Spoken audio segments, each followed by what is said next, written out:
ಕಾರ್ಮಿಕರು ಕೆಲಸ ಅರಸ್ಕೊಂಡು ಬಂದಂಥವರು, ಹೊಟ್ಟೆಪಾಡ್ಗಾಗಿ ಬಂದಂಥವ್ರು, ತಮ್ಮ ಬದುಕು ಕಟ್ಕೊಳ್ಳೋದಕ್ಕೆ ಬಂದಂಥವ್ರು. ಇರೋದು ಒಂದೇ ಬದುಕು ಒಬ್ಬ ಮನುಷ್ಯನಿಗೆ. ಆದರೆ ಆ ಬದುಕು ಈ ರೀತಿಯಾಗಿ ದುರಂತ ಅಂತ್ಯಗೊಳ್ಳುತ್ತೆ ಅಂತೇಳಿ ಆದರೆ ಅದು ಮೇಲಿನ ಕ್ವಾರಿಯಲ್ಲಿ ಕಲ್ಲು ಕಡಿತಾರೆ, ಕೆಳಗಿನ ಕ್ವಾರಿಯಲ್ಲಿದ್ದಂಥವ್ರು ಸತ್ತು ಹೋಗ್ತಾರೆ. ಯಾವ ಸ್ವರೂಪದ ಅಂದರೆ ಕನಿಷ್ಠ ಪಕ್ಷ ಕಾರ್ಮಿಕರದ್ದು ಬದುಕು ಅಂತ ಹೇಳುವಂಥ ರೀತಿಯಲ್ಲಿ ಯೋಚನೆ ಮಾಡೋರು ಇದ್ದಿರ್ತಿದ್ರೆ ಬಹುಶಃ ಇವತ್ತಿನ ಈ ದುರಂತ ಸಂಭವಿಸೋದಕ್ಕೆ ಸಾಧ್ಯನೇ ಇರಲಿಲ್ಲ, ಅಕ್ಷರಶಃ ಸಾಧ್ಯ ಇರಲಿಲ್ಲ. ಆದರೆ ಈ ದುರಂತ ಸಂಭವಿಸಿರುವಂಥದ್ದು ನಿಜಕ್ಕೂ ಬೇಜವಾಬ್ದಾರಿತನ, ದುರಾಸೆ, ದುಷ್ಟತನ, ಮನುಷ್ಯತ್ವವನ್ನೇ ಇಲ್ಲದೆ ಇರುವಂತಹ ಕಾರಣದಿಂದಾಗಿ ನಡೆದಿರುವಂತಹ ದುರಂತ ಇದು. ಯಾಕಂದರೆ ಅಲ್ಲಿ ಕೆಳಗಡೆ ಕಾರ್ಮಿಕರು ಕೆಲಸ ಮಾಡ್ತಾ ಇದ್ದಾರೆ, ಮೇಲ್ಗಡೆ ಅಗಿತಾ ಇದ್ದಾರೆ, ಕಲ್ಲು ಉರುಳು ಬರುತ್ತೆ. ಕಲ್ಲಿಗೇನು ಗೊತ್ತು, ಅದು ಅಂತಿಮವಾಗಿ ಗುರುತ್ವಾಕರ್ಷಣೆಯ ಬಲದ ಪ್ರಕಾರವಾಗಿ ಅದು ಓಡುತ್ತೆ. ಅದನ್ನೇನು ಆಕಾಶದಲ್ಲಿ ತೇಲೋದಿಲ್ಲ ಯಾವುದೇ ಕಲ್ಲು ಕೂಡ. ಆದರೆ ಇಲ್ಲಿ ಯಾವ ಸ್ವರೂಪದ ಬೇಜವಾಬ್ದಾರಿತನ ಇದೆ ಅನ್ನೋದಕ್ಕೆ ಈ ದುರಂತಕ್ಕಿಂತ ಎಕ್ಸಾಂಪಲ್ ನಿಮಗೆ ಸಿಗೋದಕ್ಕೆ ಸಾಧ್ಯನೇ ಇಲ್ಲ. ಕಾರ್ಮಿಕರ ಜೀವಕ್ಕೆ ಯಾವುದೇ ಗ್ಯಾರಂಟಿ ಇಲ್ಲ ಅನ್ನುವಂಥದ್ದನ್ನು ಬಹುಶಃ ಅವರಿಗೆ ಕೆಲಸಕ್ಕೆ ಸೇರುವಾಗಲೇ ಒಂದು ಇವರು ಅಂಡರ್ಟೇಕಿಂಗ್ ಅನ್ನು ಬರ್ಸ್ಕೊಳ್ಳೋದು ಒಳ್ಳೇದು ಅಂತ ಕಾಣುತ್ತೆ. ಕನಿಷ್ಠ ಅವ್ರಿಗಾದ್ರೂ ಗೊತ್ತಿರುತ್ತೆ ನಾನು ಹೋಗ್ತಾ ಇರೋದು ಸಾಯೋದಿಕ್ಕೆ ಅಂತ ಹೇಳಿ. ಇಲ್ಲದೆ ಹೋಗಿದ್ರೆ ಜವಾಬ್ದಾರಿ ಅನ್ನೋಂಥದ್ದು ಇದ್ರೆ ಈ ರೀತಿಯಂಥ ದುರಂತ ನಡೆಯೋದಕ್ಕೆ ಅವಕಾಶಗಳೇ ಇರಬಾರ್ದು. ಕ್ವಾರಿಯಲ್ಲಿ ಘನಘೋರ ದುರಂತ ಸಂಭವಿಸಿದೆ. 7 ಮಂದಿ ಕಾರ್ಮಿಕರು ಸಾವಿಗೀಡಾಗಿದ್ದಾರೆ. 7 ಮಂದಿಯ ಜೀವ ಹೋಗಿದೆ. ಅನುಮತಿ ಇದ್ರೂ ಸುರಕ್ಷತಾ ಕ್ರಮಗಳ ನಿರ್ಲಕ್ಷ್ಯ ಇದು. ಯಾರಿದು ಸುರಕ್ಷತಾ ಕ್ರಮಗಳನ್ನು ಕೈಗೊಳ್ಳಬೇಕಾದವರು?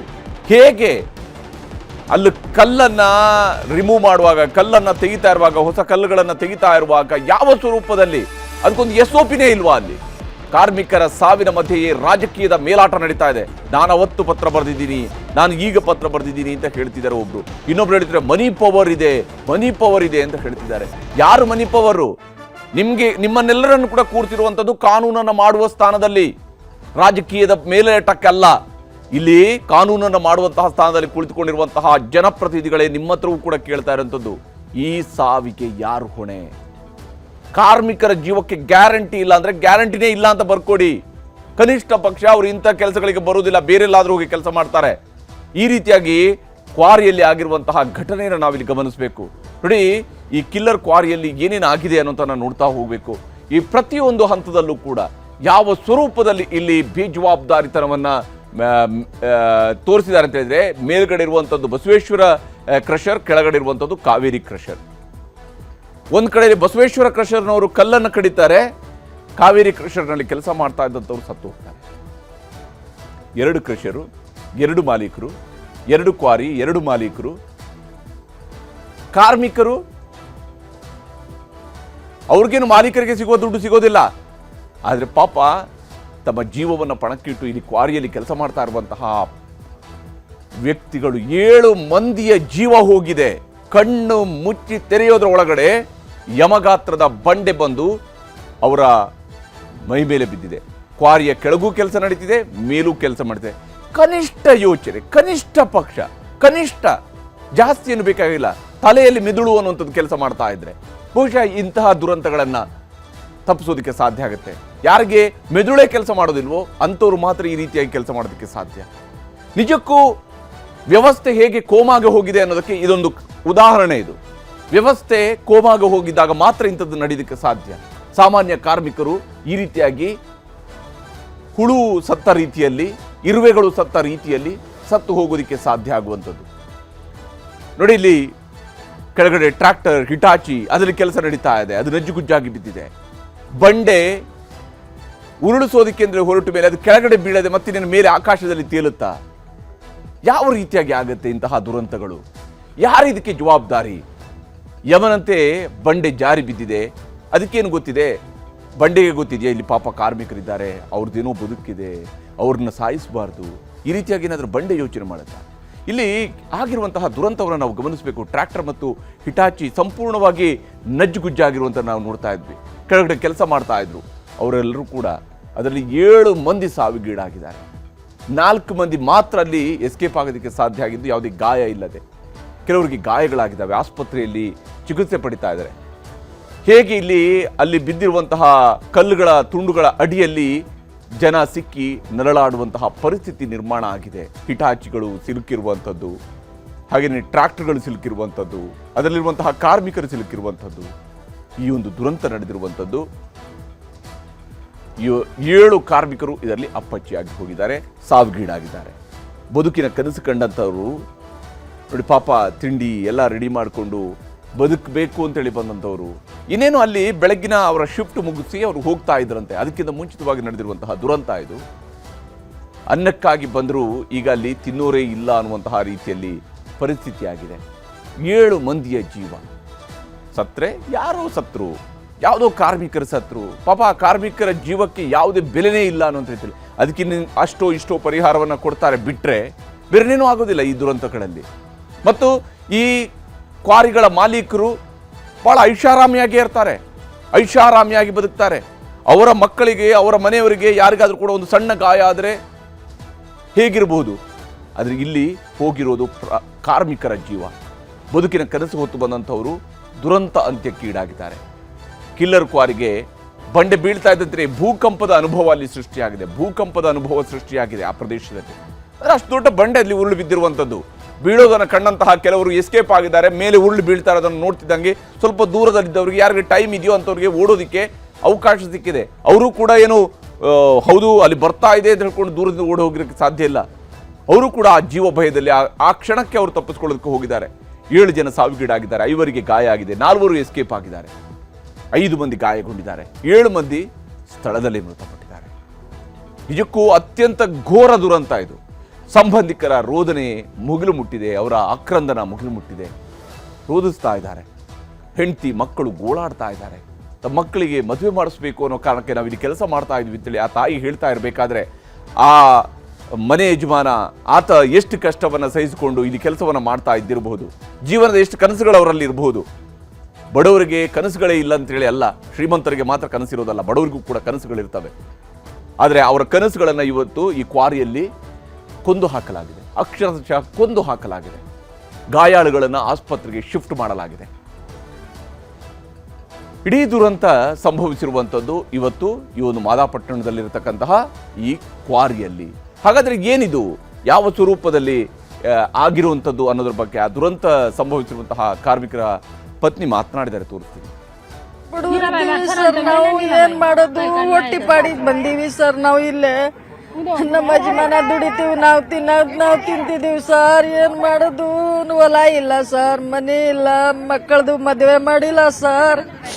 ಯಜಮಾನ್ರು ಇವತ್ತು ಬೆಳಿಗ್ಗೆ ಎಷ್ಟು ಗಂಟೆ ಬಂದಿರೋ ಕೆಲಸಕ್ಕೆ? 6 ಗಂಟೆಗೆ ಸರ್, 6 ಗಂಟೆ 6:30 ಬಂದಾವ್ ಸರ್. ಟಿಫನ್ ಮಾಡಿ ಟಿಫನ್ ಕಟ್ಟಿವಿ ಸರ್. ಹೀಗೆ ಇಲ್ಲಿ ದುರಂತವನ್ನ ಹೇಗೆ ಆ ಕುಟುಂಬಗಳು ಸಹಿಸೋದಕ್ಕೆ ಸಾಧ್ಯ ಅಂತೇಳಿ. ಯಾಕೆಂದ್ರೆ ಮನೆ, ಬದುಕು, ಜೀವನ ಎಲ್ಲವನ್ನು ಕೂಡ ಒಂದು ಕಲ್ಲು ಉರುಳು ಬೀಳ್ತಾ ಇದ್ದಂಗೆ ಕೊಚ್ಚಿಕೊಂಡು ಹೋಗ್ಬಿಡುತ್ತೆ. ಮೇಲೆ ಇಲ್ಲಿ ಬಸವೇಶ್ವರ ಸ್ಟೋನ್ ಕ್ರಷರ್ ಅವರ ಜಾಗ, ಕೆಳಗಡೆ ಇರುವಂಥದ್ದು ಕಾವೇರಿ ಕ್ರಷರ್ನವರ ಜಾಗ. ಎರಡೂ ಕೂಡ ಸರ್ವೆ ನಂಬರ್ ಒಂದೇ. ಮಾದಾಪಟ್ಟಣದಲ್ಲಿರುವಂತಹ ಸರ್ವೆ ನಂಬರ್ 20ರಲ್ಲಿ ಒಂದು ಕಡೆಯಲ್ಲಿ ಬಸವೇಶ್ವರ ಸ್ಟೋನ್ ಕ್ರಷರ್ ಇದೆ, ಮತ್ತೊಂದು ಕಡೆಯಲ್ಲಿ ಮಾದಾಪಟ್ಟಣದಲ್ಲಿ ಸರ್ವೆ ನಂಬರ್ 20ರಲ್ಲಿ ಕಾವೇರಿ ಕ್ರಷರ್ ಇದೆ. ಬಸವೇಶ್ವರ ಸ್ಟೋನ್ ಕ್ರಷರ್ನ ಮಾಲೀಕನಾಗಿರುವಂತಹ ವ್ಯಕ್ತಿ ಆನಂದ ಸ್ವಾಮಿ ಚೋಳ್ನಾಯಕನಹಳ್ಳಿ, ಅಂದರೆ ಬೆಂಗಳೂರಿನ ನಿವಾಸಿ ಈತ ಕೂಡ. ಇದರ ಮಾಲೀಕ ಉದಯ್ ಶಂಕರ್ ಚಾಮರಾಜಪೇಟೆಯ ನಿವಾಸಿ, ಇಲ್ಲಿ ಬೆಂಗಳೂರಿನ ವ್ಯಕ್ತಿ ಈತ. ಇಬ್ರು ಕೂಡ ಮಾಲೀಕರು ಬೆಂಗಳೂರಿನವರು. ಅಲ್ಲಿ ಕಾರ್ಮಿಕರು ಬೆಳಗ್ಗೆ ಹೋಗಿದ್ದಾರೆ, ಸತ್ತಿದ್ದಾರೆ. ಇದು ಅಂದ್ರೆ ಈ ಮಾಲೀಕರುಗಳಿಗೆ ಬೆಳಗ್ಗೆ 6 ಗಂಟೆಗೆ ಶಿಫ್ಟ್ ಹಾಕಕ್ಕೆ ಬರುತ್ತೆ, ಕಾರ್ಮಿಕರಿಗೆ ಟಾರ್ಗೆಟ್ ಕೊಡಕ್ಕೆ ಬರುತ್ತೆ, ಜಲ್ಲಿಯನ್ನು ಒಡೆಯೋದಕ್ಕೆ ಬರುತ್ತೆ, ಇದೆಲ್ಲ ಬರುತ್ತೆ. ಆದರೆ ಅವರ ಸುರಕ್ಷತೆಯ ಬಗ್ಗೆ ಯಾರು ಕ್ರಮ ಕೈಗೊಳ್ತಿದ್ದಾರೆ? ಈ ವಿಚಾರದಲ್ಲಿ ಪೊಲೀಸ್ ಅಧಿಕಾರಿಯವರು ಮಾತನಾಡಿದರೆ ತೋರಿಸ್ತೀನಿ. 2 ಕ್ರಷರ್ಗಳಿದೆ ಇಲ್ಲಿ. ಒಂದು ಸ್ವಲ್ಪ ಹೈಟಲ್ಲಿದೆ, ಇನ್ನೊಂದು ಸ್ವಲ್ಪ ಲೋ ಲೈಯಿಂಗ್ ಇದೆ. ಸೊ ಈ ಹೈಟಲ್ಲಿ ಇರ್ತಕ್ಕಂಥ ಕ್ರಷರ್ಗಳಲ್ಲಿ ಕೆಲಸ ನಡೀತಾ ಇತ್ತು. ಕೆಳಗಡೆ ಲೋ ಲೈಯಿಂಗ್ ಕ್ರಷರಲ್ಲಿ ಏನು ಕ್ರಷರ್ ಇದೆ ಅಲ್ಲೂ ಕೂಡ ಕೆಲಸ ನಡೀತಾ ಇತ್ತು. ಕೆಳಗಡೆ ಅರೌಂಡ್ 16 ಜನ ಲೇಬರರ್ಸ್ ಕೆಲಸ ಮಾಡ್ತಾಯಿದ್ರು. ಮೇಲ್ಗಡೆ ಒಂದು 2-3 ಜನ, ಅದು ಒಂದು ವೈಬ್ರೇಟರ್ ಅಂತ ಬರುತ್ತೆ, ಹಿಟಾಚಿ ಥರ ಇರುತ್ತೆ, ಅದನ್ನು ಕಲ್ಲುಗಳನ್ನ ಕದಲ್ಸೋ ಅಂತ ಒಂದು ಕೆಲಸ ಅವ್ರು ಮೇಲ್ಗಡೆ ಮಾಡ್ತಾ ಇರಬೇಕಾದ್ರೆ ಆ ಬಂಡೆಗಳು ಎಲ್ಲ ಸ್ಲೈಡ್ ಆಗಿ ಕೆಳಗಡೆ ಏನು ಕ್ರಷರಲ್ಲಿ ಕೆಲಸ ಮಾಡ್ತಾಯಿದ್ರು 16 ಜನ ಅವ್ರಗಳ ಮೇಲೆ ಬಿದ್ದಿದೆ. ಈ ಬೌಲ್ಡರ್ಗಳು ಏನು ಬಂಡೆಗಳು ಬಿದ್ದಿರೋ ಒಂದು ಕಾರಣಕ್ಕಾಗಿ 7 ಜನ ಮೃತಪಟ್ಟಿದ್ದಾರೆ, ಅಲ್ಲೇ ಸ್ಥಳದಲ್ಲೇ ಮೃತಪಟ್ಟಿದ್ದಾರೆ. ಹೀಗೆ ಯಾವ ಸ್ವರೂಪದಲ್ಲಿ ಇಲ್ಲಿ ದುರಂತ ಸಂಭವಿಸಿದೆ ಅನ್ನೋದನ್ನು ಗಿರೀಶ್ ಅವರು IGP ಅವರು ವಿವರಿಸಿದ್ದಾರೆ. ಅಂದರೆ ಇಲ್ಲಿ ಅನುಮತಿ ಕೊಟ್ಟಂತಹ ಅಧಿಕಾರಿಗಳು ಮಾನಿಟರ್ ಮಾಡ್ತಾ ಇಲ್ವಾ? ಸರ್ಕಾರಕ್ಕೆ ರಾಯಲ್ಟಿ ಕಟ್ಟಿಸ್ಕೊತಾರೆ, ಸರ್ಕಾರಕ್ಕೆ ಇದರಿಂದ ಹಣ ಬರುತ್ತೆ, ಆದರೆ ಅಧಿಕಾರಿಗಳು ಏನು ಮಾಡ್ತಾ ಇದ್ದಾರೆ? ಒಂದು ಕಲ್ಲನ್ನು ಜರುಗಿಸುವಂತಹ ಸಂದರ್ಭದಲ್ಲಿ ಹೇಗೆ ಕ್ರಮಗಳಿರಬೇಕು, SOP ಹೇಗಿರಬೇಕು, ಅದು ಮಾನಿಟರ್ ಆಗಿದೆಯಾ ಇಲ್ವಾ? ಅದಕ್ಕೆ ಅವಕಾಶ ಸಿಕ್ಕಿದೆಯಾ ಇಲ್ವಾ? ಮೇಲಿನ ಕ್ರಷರ್ ಇದೆ, ಕೆಳಗಿನ ಕ್ರಷರ್ ಇದ್ದಾಗ ಮೇಲಿನ ಕ್ರಷರಲ್ಲಿ ಬಂಡೇಜ್ ಜರುಗಿಸುವಾಗ ಒಂದು ವೇಳೆ ಅದು ಜಾರಿ ಬಿದ್ದರೆ ಏನಾಗುತ್ತೆ ಅನ್ನೋದ್ರ ಬಗ್ಗೆ ಕನಿಷ್ಠ ಕಾಮನ್ ಸೆನ್ಸ್ ಬಳಕೆ ಆಗಿದೆಯಾ ಇಲ್ವಾ? ಇಲ್ಲಿ ಕಾರ್ಮಿಕರ ರಕ್ಷಣೆ ಸುರಕ್ಷತೆ ಬಗ್ಗೆ ತಲೆ ಕೆಡಿಸ್ಕೊಳ್ಳೋದಕ್ಕೆ ಯಾಕೆ ಮುಂದಾಗಿಲ್ಲ? ಯಾಕಂದರೆ ಇವ್ರಿಗೆ ಯಾರಿಗೂ ಕೂಡ ಕಾರ್ಮಿಕರಿಗೆ ಜೀವನೇ ಇಲ್ಲ ಅಂತ ಹೇಳುವಂಥದ್ದಿದೆ. ಯಾಕಂದರೆ ಬಡವರಿಗೆ ಯಾವುದೇ ಜೀವ ಇರೋದಿಲ್ಲ, ಇವ್ರಿಗೆ ಮಾತ್ರ ಜೀವ ಇರುತ್ತೆ. ಅದು ಸಮಸ್ಯೆ ಇರೋದಿಲ್ಲ ಅಂತ ಹೇಳಿದ್ರೆ ಈ ರೀತಿಯಂಥ ಯೋಚನೆಯಲ್ಲಿ ಬಡವರಿಗೆ ಜೀವ ಇದೆ ಅಂತ ಹೇಳೋದು ಕೂಡ ಗೊತ್ತಿರೋದಿಲ್ಲ. ಆ ಪರಿಣಾಮವಾಗಿ ಈ ರೀತಿಯಾಗಿ ನಡೆಯುತ್ತೆ. ರಾಜಕಾರಣಿಗಳ ಅಧಿಕಾರಿಗಳ ಪ್ರಭಾವ ಎದ್ದು ಕಾಣ್ತಾ ಇದೆ ಇಲ್ಲಿ. ಯಾಕಂದರೆ ಈ ರೀತಿಯಂಥ ಪ್ರಭಾವ ಇದ್ದಾಗ ಮಾತ್ರ ಕಾರ್ಮಿಕರು ಹೇಗೆ ಬೇಕಿರೋ ಸಾಯ್ಬೋದು. ಅಂಥದ್ದೊಂದು ದುರಂತ ಸಂಭವಿಸಿದೆ, ಅವಘಡ ನಡೆದರೆ ತಕ್ಷಣ ಚಿಕಿತ್ಸಾ ವ್ಯವಸ್ಥೆಗೆ ಏನು ಕ್ರಮ ಇತ್ತು? ಅಲ್ಲಿ ಯಾವುದೂ ಇಲ್ಲ, ಯಾವುದೇ ರೀತಿಯಾದಂಥ ಕ್ರಮ ಇಲ್ಲ. ಅಲ್ಲಿಂದ ರಾಜರಾಜೇಶ್ವರಿ ಆಸ್ಪತ್ರೆಗೆ ತೆಗೆದುಕೊಂಡು ಬಂದು ಸೇರಿಸಿದ್ದಾರೆ. ಕಾರ್ಮಿಕ ನಿಯಮಗಳು ಕ್ವಾರಿ ಧೂಳಲ್ಲಿ ಮುಚ್ಚಿ ಹೋಗಿದ್ದಾವ ಅಂತ. ಯಾಕೆಂದರೆ ಕಾರ್ಮಿಕರಿಗೆ ಅಂತೇಳಿ ನಿಯಮಗಳಿದ್ದಾವೆ.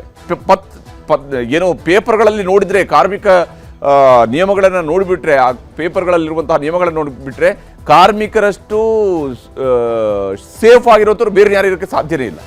ಆದರೆ ಅದೆಲ್ಲಿ ಕ್ವಾರಿಯ ಧೂಳಲ್ಲಿ ಮುಚ್ಚಿ ಹೋಗಿದೆಯಾ? ಅದು ಯಾವ ಕಾರಣಕ್ಕಾಗಿ? ಯಾರಿದ್ರ ಜವಾಬ್ದಾರಿ? ಯಾರ ಮೇಲೆ ಈಗ ಕ್ರಮ ಆಗುತ್ತೆ ಸರ್ಕಾರದ ಕಡೆಯಿಂದ? ಯಾಕಂದರೆ ಇದು ನೇರವಾದಂತಹ ಸರ್ಕಾರದ ಕ್ರಮ ಆಗಬೇಕಾಗಿರೋದು. ಇಲ್ಲಿ ಸರ್ಕಾರ ಕಟ್ಟುನಿಟ್ಟಿನ ಕ್ರಮವನ್ನು ಕೈಗೊಳ್ಳಬೇಕಾಗಿರೋದು. ಇಲ್ಲಿ ಈ ರೀತಿಯಂತಹ ಭದ್ರತೆಗೆ ಕ್ರಮವನ್ನೇ ಕೈಗೊಳ್ಳದಿರುವಂತಹದ್ದು, ಭದ್ರತೆಯ ಲೋಪವನ್ನು ಮಾಡಿರುವಂಥದ್ದು 7 ಜನರ ಸಾವಿಗೆ ಕಾರಣ ಆಗಿದೆ, 5 ಜನ ಗಾಯಗೊಳ್ಳೋದಕ್ಕೆ ಕಾರಣ ಆಗಿದೆ.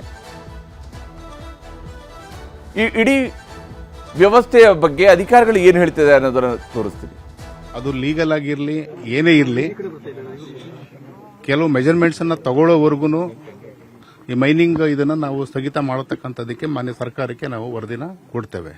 ಅಲ್ಲಿವರೆಗೂ ಯಾವುದೇ ರೀತಿಯಲ್ಲಿ ಇದು ಒಂದು ಸೇಫ್ಟಿ ಮೆಜರ್ಮೆಂಟ್ಸ್ ಏನಿದೆ ಅದ್ರ ಆಗೋವರೆಗೂ ಸಹ ಅದು ಲೀಗಲ್ ಆಗಿದ್ರೂ ಸಹ ಕೆಲಸ ಕಾರ್ಯಗಳನ್ನು ನಾವು ಸ್ಥಗಿತ ಮಾಡುವಂಥದ್ದಕ್ಕೆ ಕ್ರಮ ತಗೊಳ್ಳುವಂಥದ್ದಕ್ಕೆ ಖಂಡಿತ ನಾವು ಸರ್ಕಾರಕ್ಕೆ ಶಿಫಾರಸನ್ನು ಮಾಡ್ತೇವೆ. ಎಲ್ಲಾನು ಸುತ್ತಮುತ್ತ ಎಲ್ಲ ಸಾಹೇಬ್ರ ಮಾನ್ಯ ನಿರ್ದೇಶಕರು ಕೂಡ ನಮಗೆ ಡೈರೆಕ್ಷನ್ ಕೊಟ್ಟಿದ್ದಾರೆ. ಈಗ ಸುತ್ತಮುತ್ತ ಏನು 54 ಕ್ವಾರಿಗಳಿದಾವೆ, ಲೈಸೆನ್ಸ್ ಎಲ್ಲದನ್ನು ರದ್ದು ಮಾಡ್ತೀವಿ. ಕ್ವಾರಿಗೆ ಲೀಗಲ್ ಆಗಿ ಅವ್ರಿಗೆಲ್ಲರಿಗೂ ಲೈಸೆನ್ಸ್ ಇದೆ, ಜೊತೆಗೆ ಬ್ಲಾಸ್ಟಿಂಗ್ ಪರ್ಮಿಷನ್ಸ್ ಕೂಡ ತೊಗೊಂಡಿದ್ದಾರೆ. ಬಟ್ ಇಲ್ಲ ಒಂದು ಕಡೆ ಅವರು ಏನು ಎಂಪ್ಲಾಯೀಸ್ಗೆ ಸೇಫ್ಟಿ ಮೆಜರ್ಸ್ ತೊಗೋಬೇಕಿತ್ತು, ಎಂಪ್ಲಾಯೀಸ್ಗೆ ಆ ಸೇಫ್ಟಿ ಮೆಜರ್ಸ್ ಇಲ್ಲದಿರೋ ಕಾರಣದಿಂದ ಇವತ್ತು ದುರ್ಘಟನೆ ನಡೆದಿದೆ. ನೋಡಿ, ನಮ್ಮ ಅಧಿಕಾರಿಗಳ ನೀಜರ್ಕ್ ರಿಯಾಕ್ಷನ್ ಹೆಂಗಿದೆ ಅನ್ನೋದನ್ನು ನೀವು ಗಮನಿಸಬಹುದು. ಪ್ರತಿಯೊಬ್ಬ ಅಧಿಕಾರಿಯೂ ಕೂಡ ಅಯ್ಯೋ ನಾವು ಕ್ರಮ ಕೈಗೊಳ್ತೀವಿ, ನೋಡಿ ನಾವು ಇದನ್ನೆಲ್ಲ ಮುಚ್ಚಿಸ್ತಾ ಇದ್ದೀವಿ. ಯಾಕೆಂದ್ರೆ ಯಾರಿಗೂ ಕೂಡ ಇವರ ಲೋಪ ಗೊತ್ತಾಗಬಾರ್ದು. ಅಧಿಕಾರಿಗಳು ಹೇಳ್ತಿರೋದಂದ್ರೆ ಇಮ್ಮಿಡಿಯೇಟ್ ಆಗಿ ಎಲ್ಲ ಕ್ವಾರಿಗಳನ್ನ ನಿಲ್ಲಿಸ್ಬಿಡ್ತೀವಿ ಅಂತ ಹೇಳ್ಬಿಡ್ತಾರೆ. ಯಾವ ಕಾರಣಕ್ಕೆ ನಿಲ್ಲಿಸ್ತೀರಿ? ಸರಿಯಾಗಿ ಸೇಫ್ಟಿ ಕ್ರಮಗಳು ಇದೆಯಾ ಇಲ್ವಾ ಅಂತೇಳಿ ನೋಡಿದ್ರೆ ನೀವು ಹೇಗೆ ನಿಲ್ಲಿಸ್ತೀರಿ? ಸುಖ ಸುಮ್ಮನೆ ಯಾಕೆ ನಿಲ್ಲಿಸಕ್ಕೆ ಹೊರಟ್ರಿ ಇವಾಗ? ಅಂದ್ರೆ 7 ಜನ ಸತ್ತಿದ್ದಾರೆ, ನಿಮ್ಮ ಮೇಲೆ ಪ್ರಶ್ನೆ ಬರಬಾರ್ದು ಅನ್ನೋ ಕಾರಣಕ್ಕೆ ಏಕಾಏಕಿ ಎಲ್ಲ ಸುತ್ತಮುತ್ತಲಿರುವ ಎಲ್ಲ ಕ್ವಾರಿಗಳು ಬಂದ್. ಈ ರೀತಿಯಾದಂತಹ ಧೋರಣೆ, ಇದನ್ನೇ ಹೇಳೋದು ತುಘಲಕ್ ದರ್ಬಾರ್ ಅಂತೇಳಿ. ತುಘಲಕ್ ದರ್ಬಾರನ್ನು ಮಾಡೋದಕ್ಕೆ ಹೊರಟಿರುವಂತಹ ಅಧಿಕಾರಿಗಳಲ್ಲಿ ಇಂಥ ಅಧಿಕಾರಿಗಳು ಇದಕ್ಕೆ ನೇರ ಹೊಣೆಗಾರರು, ಬೇರೆ ಯಾರು ಆಗೋದಕ್ಕೆ ಸಾಧ್ಯ ಇಲ್ಲ. ಅಧಿಕಾರಿಗಳು ಒಬ್ಬರಿಂದ ಒಬ್ರು ಹೇಳ್ತಾ ಇರುವಂತಹ ರೀತಿಗಳನ್ನು ನೋಡಿದ್ರೆ ನಾವು ಬಹಳ ಕ್ರಮ ಕೈಗೊಂಡಿದ್ದೀವಿ ಅಂತ ಹೇಳಿದ್ರೆ ಹೇಗೆ ಆಯ್ತು? 7 ಜನ ಸಾಯೋದಕ್ಕೆ ಹೇಗೆ ಕಾರಣ? ಏನು ಕ್ರಮವನ್ನು ಕೈಗೊಂಡಿದ್ದೀರಿ? ಎಲ್ಲಿ ಸೇಫ್ಟಿ ಇಲ್ಲ ಅನ್ನೋದನ್ನು ನೋಡ್ಕೊಂಡು ಕ್ರಮ ಕೈಗೊಂಡಿದ್ದೀರಿ? ಇಲ್ಲಿ ಈಗಾಗಲೇ ಕಾರ್ಮಿಕರ ವಿಚಾರದಲ್ಲಿ ಪಾಲಿಟಿಕ್ಸ್ ಕೂಡ ಬಹಳ ಜೋರಾಗಿದೆ. ಮಾದಾಪಟ್ಟಣ ವ್ಯಾಪ್ತಿಯ ಹಾಲಿ ಮತ್ತು ಮಾಜಿ ಶಾಸಕರ ನಡುವೆಯೂ ಕೂಡ ಜಟಾಪಟಿ ಆಗ್ತಾ ಇದೆ. ಅವರು ಹಾಲಿ ಶಾಸಕರು, ಇವರು ಮಾಜಿ ಶಾಸಕರು. ಈಗ ಇವರು ಹಾಲಿ ಸಂಸದೆ, ಅವರು ಹಾಲಿ ಶಾಸಕರು. ಹಾಲಿ ಶಾಸಕ ಎಸ್ ಟಿ ಸೋಮಶೇಖರ್ ಮತ್ತು ಮಾಜಿ ಶಾಸಕಿಯಾಗಿರುವಂತಹ ಶೋಭಾ ಕರಂದ್ಲಾಜೆ, ಅಂದರೆ ಯಶವಂತಪುರ ಕ್ಷೇತ್ರದ ವ್ಯಾಪ್ತಿಯಲ್ಲಿ ಅವರು ಶಾಸಕಿಯಾಗಿ ಕೆಲಸ ಮಾಡಿದಂಥವ್ರು 2008ರಿಂದ 2013 ನಡುವೆ. ಇವತ್ತಿನ ಬೆಂಗಳೂರು ಉತ್ತರದ ಸಂಸದೆ. ಇವರ ನಡುವೆ ಜಟಾಪಟಿ ನಡೀತಾ ಇದೆ. ಕ್ವಾರಿ ಆಸ್ಪತ್ರೆಗೆ STS ಭೇಟಿ ಕೊಟ್ಟಿದ್ದಾರೆ, ಗಾಯಾಳುಗಳ ಭೇಟಿಯಾಗಿದ್ದಾರೆ ಶೋಭಾ ಕರಂದ್ಲಾಜೆ ಅವರು ಕೂಡ. ಗಾಯಾಳುಗಳನ್ನು ಭೇಟಿಯಾಗಿ ಶೋಭಾ ಕರಂದ್ಲಾಜೆ ಮಾತಾಡಿದ್ದಾರೆ. ಕ್ವಾರಿಗೆ ಸೋಮಶೇಖರ್ ಭೇಟಿ ಕೊಟ್ಟಿದ್ದಾರೆ. ಕೇಂದ್ರ ಕಾರ್ಮಿಕ ಇಲಾಖೆ ಅಧಿಕಾರಿಗಳ ಭೇಟಿಗೂ ಕೂಡ ಶೋಭಾ ಕರಂದ್ಲಾಜೆ ಅವರು ಸೂಚನೆಯನ್ನ ನೀಡಿದ್ದಾರೆ. ಕಾರ್ಮಿಕ ಇಲಾಖೆಯವರು ಕೂಡ ಬಂದು ಭೇಟಿ ಆಗಬೇಕು ಅನ್ನೋದನ್ನು ಕೇಳಿದ್ದಾರೆ. ಯಾಕಂದ್ರೆ ಅವರ ಇಲಾಖೆ ವ್ಯಾಪ್ತಿಯಲ್ಲೂ ಬರುತ್ತೆ ಅದು. ಸರ್ಕಾರಕ್ಕೆ ಹಲವು ಪ್ರಶ್ನೆಗಳು ಮತ್ತು ಉತ್ತರ ಕೊಡುವಂತೆ ಅವರು ಸವಾಲನ್ನು ಕೂಡ ಹಾಕಿದ್ದಾರೆ. ಹಲವು ಪ್ರಶ್ನೆಗಳನ್ನು ಕೇಳಿದ್ದಾರೆ, ಉತ್ತರ ಕೊಡಬೇಕು ಅಂತೇಳಿ ಸವಾಲು ಹಾಕಿದ್ದಾರೆ.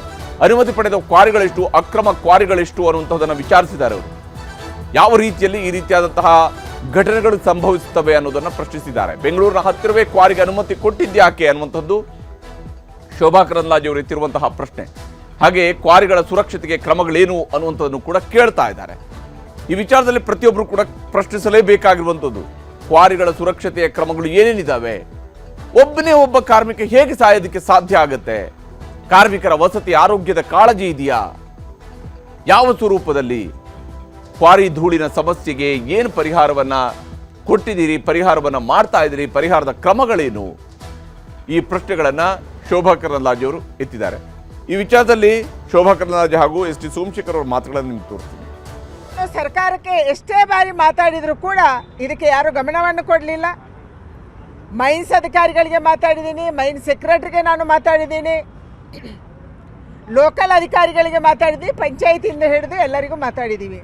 ಲೋಕಲ್ ಮೈನ್ ಅಧಿಕಾರಿಗಳಿಗೆ ಹೇಳಿದರೆ ಯಾರೂ ಹೋಗಿ ಸೇಫ್ಟಿ ನೋಡಲ್ಲ, ಮಾಮೂಲಿ ತಗೊಂಡು ಸುಮ್ಮನೆ ಇರುವಂತ ಒಂದು ಪದ್ಧತಿ ಇಲ್ಲಿ ಬಂದಿದೆ. ನಾನು ಹೇಳ್ತಕ್ಕಂಥದ್ದು ಮುಖ್ಯಮಂತ್ರಿಗಳಿಗೆ ಒಂದೇ, ಮನಿ ಪವರ್ ಇದರಲ್ಲಿ ಯೂಸ್ ಆಗ್ತದೆ. ದಯವಿಟ್ಟು ಯಾರೇ ಆಗಲಿ ಅವ್ರನ್ನ ಅರೆಸ್ಟ್ ಮಾಡಿ. ಮನಿ ಪವರ್ ಸರ್ಕಾರ ತಲೆಬಾಗಿದೆಯಾ ಸರ್? ಸರ್ಕಾರ ತಲೆಬಾಗ್ಲಿಲ್ಲ, ಮತ್ತೆ ಯಾಕೆ ಕ್ರಮ ಕೈಗೊಂಡಿಲ್ಲ?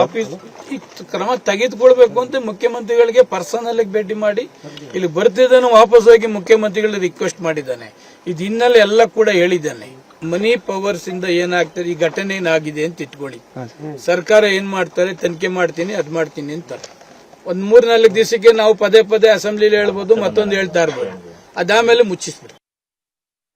ಹೀಗೆ ಇಲ್ಲಿ ಇಬ್ರು ಕೂಡ ಮಾತಾಡ್ತಿದ್ರೆ ಮನಿ ಪವರ್ ಇದೆ, ಇಲ್ಲಿ ಹಪ್ತಾ ತಗೊಂಡು ಇವರು ಸುಮ್ಮನಾಗ್ತಾರೆ. ಆದ್ರೆ ಇವರಿಬ್ರು ಕೂಡ ಇಲ್ಲಿಯ ಪ್ರತಿನಿಧಿಗಳು, ಇವರಿಬ್ರು ಕೂಡ ಒಬ್ರು ಇಲ್ಲಿಯ ಹಾಲಿ ಶಾಸಕರು, ಇನ್ನೊಬ್ರು ಇಲ್ಲಿಯ ಹಾಲಿ ಸಂಸದರು. ಇವರಿಬ್ರು ಕೂಡ ಹೇಳ್ತಾ ಇದ್ದಾರೆ, ಲೋಕಲ್ ಅಧಿಕಾರಿಗಳು ಹಿಡಿದು ಪ್ರತಿಯೊಬ್ಬರು ಕೂಡ ನಾನು ಹೇಳಿದ್ದೀನಿ ಅಂತಕೊಂಡು ಶೋಭಾ ಅವರು ಹೇಳ್ತಿದ್ದಾರೆ.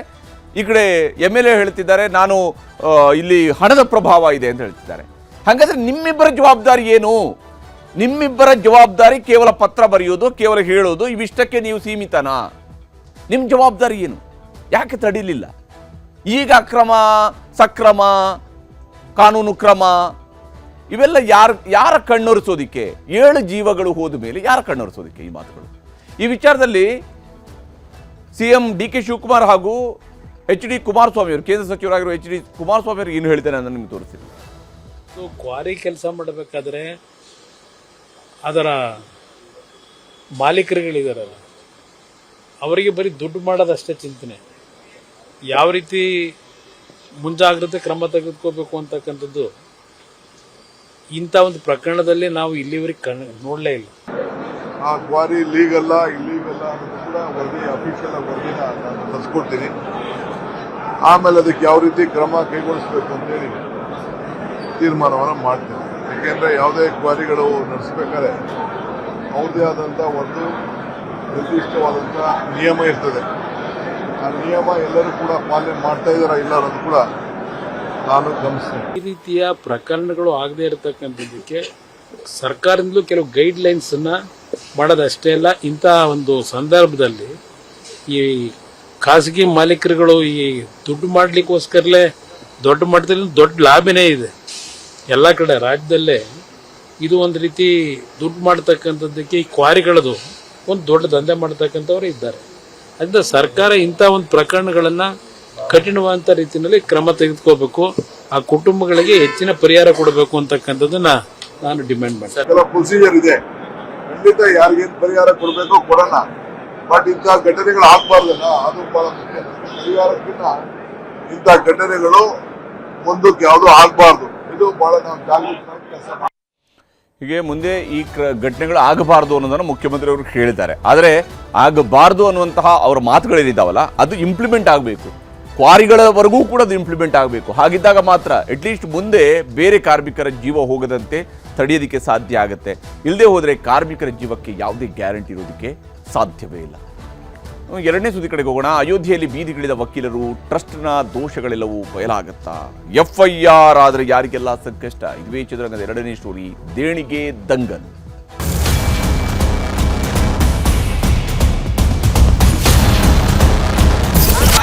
वो दर्ज करेंगे कह रहे हैं।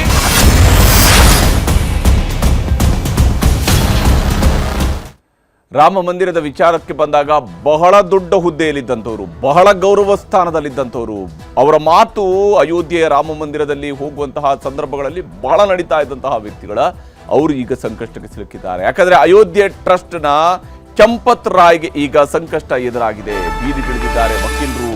ಹಾಗೆಯೇ FIRಗೂ ಕೂಡ ಪಟ್ಟು ಹಿಡಿದಿದ್ದಾರೆ. FIR ಆಗಬೇಕು ಅನ್ನೋಂತಹ ಪಟ್ಟು ಹಿಡಿದಿದ್ದಾರೆ. ಮತ್ತು ಈಗಾಗಲೇ ಕೇಂದ್ರ ಮತ್ತು UP ಸರ್ಕಾರಕ್ಕೆ ಪ್ರತಿಪಕ್ಷಗಳು ಕೂಡ ಪ್ರಶ್ನೆಗಳ ಮೇಲೆ ಪ್ರಶ್ನೆಗಳನ್ನು ಕೇಳ್ತಾ ಇದ್ದಾರೆ.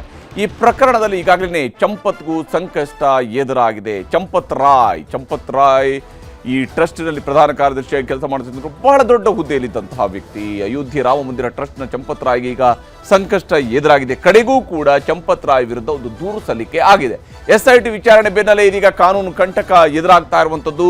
ವಕೀಲರ ಸಂಘದವರು ಹೋಗಿ, ಫೈಜಾಬಾದ್ನ ವಕೀಲರ ಸಂಘದವರು ಹೋಗಿ ಅವರು ದೂರು ಕೊಟ್ಟಿದ್ದಾರೆ. ರಾಮನ ದುಡ್ಡು ಕದ್ದವರ ವಿರುದ್ಧ ಹೋರಾಟಕ್ಕೆ ಈಗ ವಕೀಲರು ಮುಂದಾಗಿದ್ದಾರೆ. ಯಾಕಂದರೆ ರಾಮ ಎಲ್ಲರ ಆಸ್ತಿ. ರಾಮ ಕೇವಲ ಟ್ರಸ್ಟ್ನ ಆಸ್ತಿ ಅಲ್ಲ, ರಾಮ ಎಲ್ಲರ ಆಸ್ತಿ, ಭಕ್ತರ ಆಸ್ತಿ.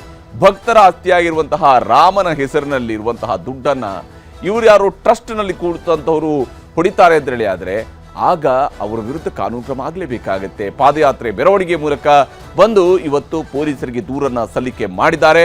ಹಾಗೂ ದೂರಿನ ಮೇರೆಗೆ FIR ದಾಖಲಿಸುವಂತೆ ವಕೀಲರು ಗಡುವನ್ನು ಕೂಡ ಕೊಟ್ಟಿದ್ದಾರೆ. 24 ಗಂಟೆ ಒಳಗಡೆ FIR ಆಗದೇ ಇದ್ರೆ ಹೈಕೋರ್ಟ್ಗೆ ಹೋಗ್ತೀವಿ ಅನ್ನುವಂತಹ ಎಚ್ಚರಿಕೆಯನ್ನು ಕೊಟ್ಟಿದ್ದಾರೆ. ಹೈಕೋರ್ಟ್ಗೆ ಹೋಗ್ತೀವಿ ಅಂತ ಹೇಳಿದ್ದಾರೆ. ಹೈಕೋರ್ಟ್, ಸುಪ್ರೀಂ ಕೋರ್ಟ್ವರೆಗೂ ಕೂಡ ಹೋಗೋದಾಗಿ ಈಗ ವಕೀಲರು ಎಚ್ಚರಿಕೆಯನ್ನ ಕೊಟ್ಟಿದ್ದಾರೆ. ಫೈಜಾಬಾದ್ ಬಾರ್ ಅಸೋಸಿಯೇಷನ್ ಈ ಒಂದು ಡೆಡ್ಲೈನ್ ಅನ್ನ ಕೊಟ್ಟಿರುವಂಥದ್ದು. ಅಯೋಧ್ಯೆಯ ಫೈಜಾಬಾದ್ನ ಬಾರ್ ಅಸೋಸಿಯೇಷನ್ ಈ ಒಂದು ಡೆಡ್ಲೈನ್ ಕೊಟ್ಟಿದೆ. ಪೊಲೀಸರ ಬ್ಯಾರಿಕೇಡ್ಗಳನ್ನು ತಳ್ಳಿ ಸ್ಟೇಷನ್ಗೆ ವಕೀಲರು ನುಗ್ಗಿದ್ದಾರೆ. ಆ ಮೂಲಕ ಹೋಗಿ ದೂರನ್ನ ಸಲ್ಲಿಕೆ ಮಾಡಿದ್ದಾರೆ. ಯಾವುದೇ ಕಾರಣಕ್ಕೂ ಈ ವಿಚಾರದಲ್ಲಿ FIR ಆಗಲೇಬೇಕು ಅಂತ ಆಗ್ರಹಿಸ್ತಾ ಇದ್ದಾರೆ. ರಾಮ ಜನ್ಮಭೂಮಿ ಪೊಲೀಸ್ ಠಾಣೆಯಲ್ಲಿ ದೂರು ದಾಖಲೆ ಮಾಡಿಸುವಂತಹ ಕೆಲಸವನ್ನ ಈಗಾಗಲೇ ವಕೀಲರು ಮಾಡಿದ್ದಾರೆ. ದೂರು ಸಲ್ಲಿಕೆ ಮಾಡುವಂತಹ ಕೆಲಸವನ್ನ ಮಾಡಿದ್ದಾರೆ. ಅದೀಗ ದಾಖಲಾಗಬೇಕಾಗಿದೆ. ಅದು FIR ಆಗಬೇಕಾಗಿದೆ. ಆ FIR ಆಗುತ್ತಾ ಇಲ್ವಾ ಅನ್ನೋಂತಹ ಕುತೂಹಲ ಇದ್ದೇ ಇರುವಂಥದ್ದು. ರಾಮನ ಜನ್ಮಭೂಮಿಯ ಟ್ರಸ್ಟ್ನಲ್ಲಿ ಆಗಿರುವಂತಹ ಮಹಾಮೋಸದ ವಿಚಾರ ಇದು. ರಾಮನ ದುಡ್ಡನ್ನು ಈ ರೀತಿಯಾಗಿ ಕನ್ನ ಹಾಕದಂತಹ ವಿಚಾರ ಇದು. ಹಾಗೆಯೇ ಈ ವಿಚಾರದಲ್ಲಿ ಈಗಾಗಲೇ ನಡೆದಿರುವಂತಹ ಬೆಳವಣಿಗೆಗಳನ್ನು ನಾವು ನೋಡ್ತಾ ಇದ್ವಿ. ಈಗಾಗಲೇ 8 ಮಂದಿಯನ್ನ ಅರೆಸ್ಟ್ ಮಾಡಲಾಗಿದೆ. ಆದರೆ 8 ಮಂದಿ ಅವೆಲ್ಲ ಸಣ್ಣ ಇಲಿಗಳ ರೀತಿಯಲ್ಲಿ ಕಾಣ್ತಾ ಇದ್ದಾವೆ. ಆದರೆ ಇದಕ್ಕಿಂತ ದೊಡ್ಡವರು ಇದ್ದೇ ಇದ್ದಾರೆ ಇಲ್ಲಿ ಅಂತೇಳಿ ಈ ದೂರು ದಾಖಲಿಸಿರುವಂಥ ವಕೀಲರು ಏನು ಹೇಳಿದ್ದಾರೆ ಅನ್ನೋದು ನಿಮ್ಗೆ ತೋರಿಸ್ತೀನಿ. वो दर्ज करेंगे कह रहे हैं. आप लोगों में से 2-4 लोग चलें. अभी मैं थाने में इसको GD दर्ज करके कार्यवाही कर दूंगा, आपको कॉपी दूंगा. उस कार्यवाही को मैं आपको FIR को खुलासा करता हूं कि वो 3-2.5 पृष्ठ में है. प्रार्थना पत्र लाके यहाँ पर दिया. प्रार्थना पत्र लेने के बाद इन्होंने एक पीली पर्ची हमको दिया कि आपकी FIR यहाँ पर ले ली गई है, तहरीर ले ली गई है.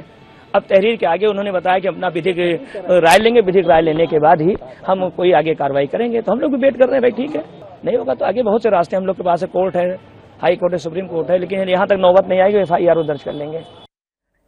ಹೀಗೆ ಇಲ್ಲಿ ವಕೀಲರು ಆಗ್ರಹಿಸ್ತಾ ಇದ್ದಾರೆ.